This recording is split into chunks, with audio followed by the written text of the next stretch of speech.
తన కలిమి ఇంద్రభోగము తనలేమియ సర్వలోక దారిద్ర్యంబున్ తన చావు జగత్ప్రళయము తన వలచినది ఎరంభ తథ్యము సుమతి.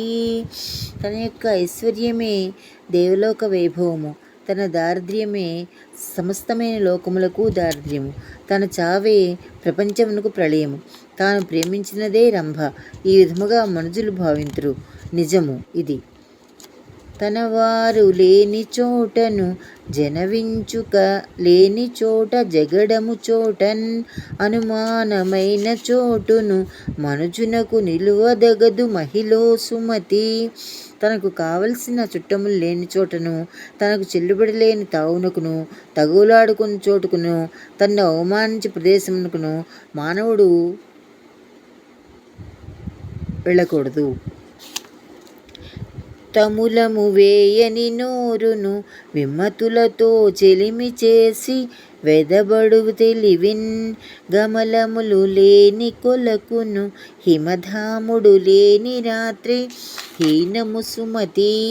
తాంబూలం వేయని నోరు దుర్మార్గులతో స్నేహం చేసి బాధపడు బుద్ధియును, తామర పువ్వులే లేని చెరువును, చంద్రుడు లేని రాత్రియును శోభిల్లవు.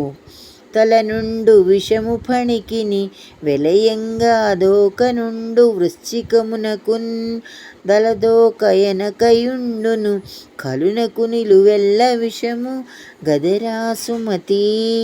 సర్పమునకు విషము తలయందుండును, తేలునకు తోకయందుండును, దుష్టునకు విషము తలతోక అనకుండా శరీరమంతా ఉండును.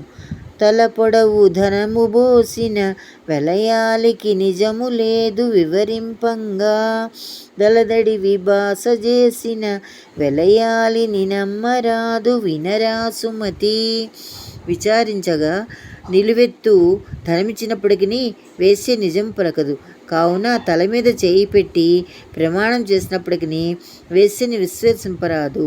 తలమాసిన ఒలుమాసిన వలువలుమాసినను బ్రాణ వల్లభునైనం గులగాంతలైన రోతురు తిలకింపగ భూమిలోన దిరముగ సుమతి. పరిశీలింపగా భూలోకంలో తలమాసినను, శరీరములకు మురిగిపట్టినను, ధరించని బట్టలు మాసిపోయినను, చేసుకున్న భర్త నైనను ఇలాండ్రు ఏవగించుకొందురు. తాను భుజించని అర్థము మానవపతి జేరు కొంత మరి భూగతమౌ గానల నీగల గూర్చిన దేనియ యొరుజేరునట్లు దిరముగ సుమతి.